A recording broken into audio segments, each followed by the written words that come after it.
Man, guess who's back? I said, guess who's back? What's going on, guys? Welcome back to Backchat TV. Today we're going to get into some news about Dana White and his new product, should we say, that he's brought to the market, which is this slapping league. It's basically a contest, two competitors. I don't even want to say competitors, I'd rather say contestants, because it's like a game show. It's ridiculous. I don't know why Dana White thought that this would be something that would be acceptable for fans to watch, to be honest. But it's a game where you've got two competitors. I think they flip a coin to see who goes first, which is ridiculous in itself, because there's no incentive for someone to train if all you're going to do is flip a coin. And then, they continue to slap each other until one person gets knocked out normally. It's ridiculous. There's no component to the game other than slapping each other in the face, so that gets boring after about 5 minutes. And I just can't believe Dana White would do this. I feel like the real question is, what was he thinking? Why did he think this would be a hit? I actually saw an interview with Dana White where he said in the interview, I watched this slapping thing going on, and it became so popular. It was getting millions of views, and that's how I decided to put some money into it. So basically, it was all about money and views. When he saw the views, he thought that it would straight away materialize as money, which goes to show the true character of Dana White. All about money, all about ratings, doesn't care about the health and the safety of the competitors. And this goes back to this kind of mentality that I feel that he has, where he doesn't treat the fighters in the UFC properly. He's very kind of emotional, he's very impulsive. He makes the wrong decisions, and then he flies off the handle if anyone kind of questions him about it. And this kind of impulsiveness is what is translated into this new stupid idea. It's a ridiculous idea for many reasons. First of all, he's kind of underestimating the fans' intelligence. Most of us martial arts fans, yes, it's true, he's probably thought we like to see knockouts. If I invest in this slapping nonsense, we're definitely going to see knockouts because they can't defend themselves. And so people will love to see it because people like to see knockouts. This type of thinking from the executive of the UFC is very troubling, that someone could literally think that this is safe. And he actually had the audacity to actually come out and say, we've checked with all of our medical professionals and they've said that it's safe. There's nothing safe about this.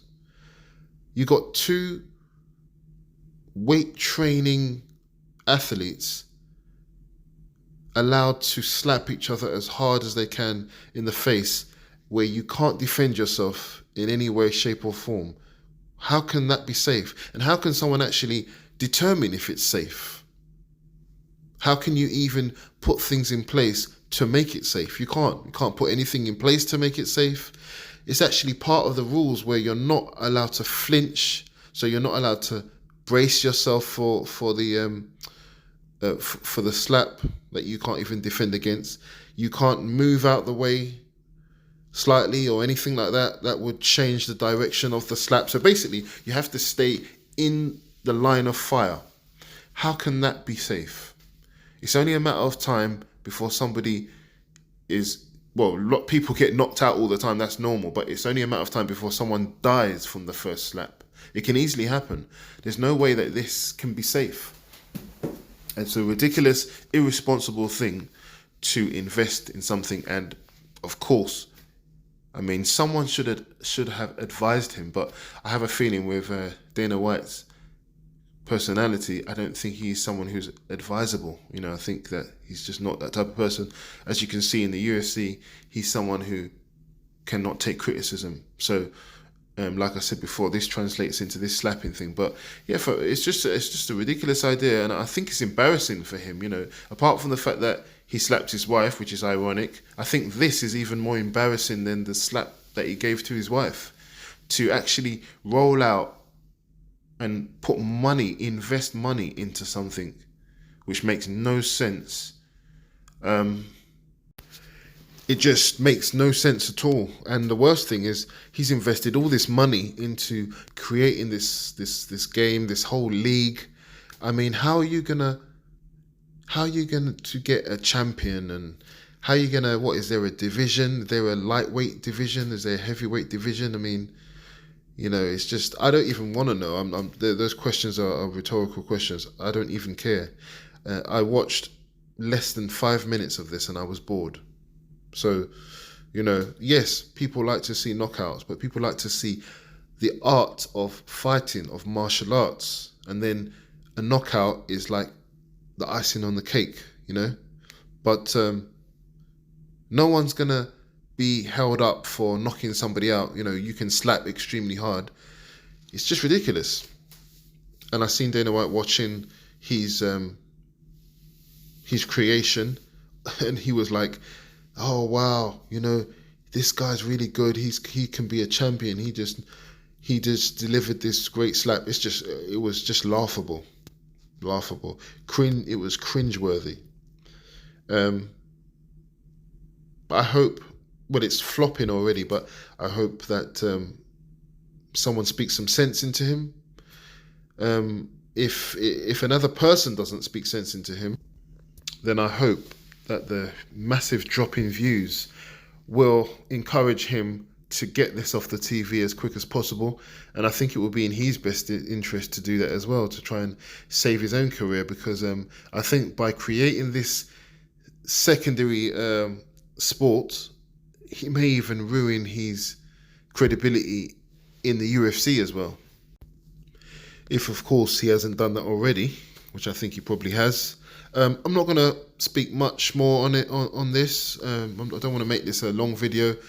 I'm just pretty disgusted with it. I'm really against it. There could be some people out there that are excited about a slapping league, but I doubt it very much. I really do. There's nothing about this that is exciting. You can't scale it. You can't. There's nothing positive I can say about this slapping thing. Either way, it looks very immoral to slap someone who can't defend themselves. And I just don't see how he can justify this, Money, the numbers, he's probably not going to get any of these things anyway. Like I said before, someone should have advised him. But this is probably the worst sporting event that I've ever seen, and I hope that it really doesn't stay on TV much longer. Having said all those things, negative things I just said about this slapping nonsense, I would have been more supportive if he came out with the idea of maybe slap boxing instead, where it's like boxing, but you have to use open hand instead, and you slap instead, and it's the same kind of thing. And I would have actually supported something like that, because although it is equally annoying idea, it's much better than standing still and waiting to be slapped. Because slap boxing, there's much more skill involved. Slap boxing is just like boxing. You've got a guard, you block, you counter, you move around. It's just that when you strike, you have to have an open hand, and it actually makes it safer, because it's safer to have an open hand than a closed fist, but you can still get knockouts. And there's just a lot more variety. It's the same as boxing, you can strike any part of the body that you can in boxing. It's just it has to be an open hand. So, call me a hypocrite, but I would have been more supportive of slap boxing than this. But anyway, let me know what you think. I'm sure there's most people are going to have the same, sentiment, share the same sentiment as myself, but there will be some people, I'm sure, that think it's a great idea, and I'm being quite negative on it, and I'm willing to listen to their reasons for why it's a good sport. I can't see anybody coming up with more than 2 reasons. But if someone can come up with more than 2 reasons for why this should be a good sport and should be allowed to continue, I'm all ears. Let me know what you think. I'm on to the next one. Guess who's back? I said, guess who's back?